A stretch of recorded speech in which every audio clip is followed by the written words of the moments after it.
Hi friends, நான் நடிகை ஜெயதேவி பேசுகிறேன். இன்றைக்கி நான் என்ன பற்றி பேச போகிறேன்னா, சோடா சோடா மாவு எல்லாம் யூஸ் பண்ணுறாங்க ஃப்ரெண்ட்ஸ். சமையல் பண்ணும்போது, மட்டன் சமைக்கும்போது சீக்கிரம் வேகணுமா எல்லாத்தையும் என்ன பண்ணுறாங்க, சோடா மாவு யூஸ் பண்ணுறாங்க. சமையல் சோடா வந்து யூஸ் பண்ணுறது உடம்புக்கு நல்லது இல்லை ஃப்ரெண்ட்ஸ். வயிறு புண்ணாயிரும். சாஃப்டாக இருக்கணும், இட்லி சாஃப்டாக இருக்கணும், பணியாரம் சாஃப்டாக வரணும், தோசை ஊற்றப்போ சாஃப்டாக வரணும்னு எல்லோரும் என்ன பண்ணுறாங்க, சமையல் சோடாவை யூஸ் பண்ணுறாங்க.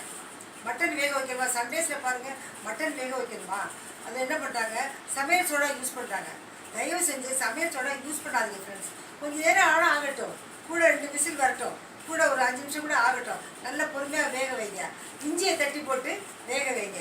இஞ்சி பேஸ்ட் போட்டாலே உங்களுக்கு வேகும். அதை விட்டுட்டு சமையல் சோடாவை யூஸ் பண்ணாதீங்க ஃப்ரெண்ட்ஸ். அது வயிறெல்லாம் புண்ணாகி அதை கொண்டு வந்து அல்சரில் கொண்டு வந்து விட்டுரும். அதனால எதை வேக வைக்கணும்னாலும் நீங்கள் பொறுமையாக டைமிங் எடுத்து வேக வைங்க. சமையல் சோடாவை யூஸ் பண்ணவே பண்ணாதீங்க ஃப்ரெண்ட்ஸ். அது வயிறெல்லாம் புண்ணாகி, இன்னும் சில பேர் அஜினமோட்டோலாம் போடுறாங்க, ருசிக்காக போடுறாங்க. அந்த மாதிரிலாம் போடாதீங்க ஃப்ரெண்ட்ஸ். அந்த காலத்தில் இதெல்லாம் யாருமே யூஸ் பண்ணல.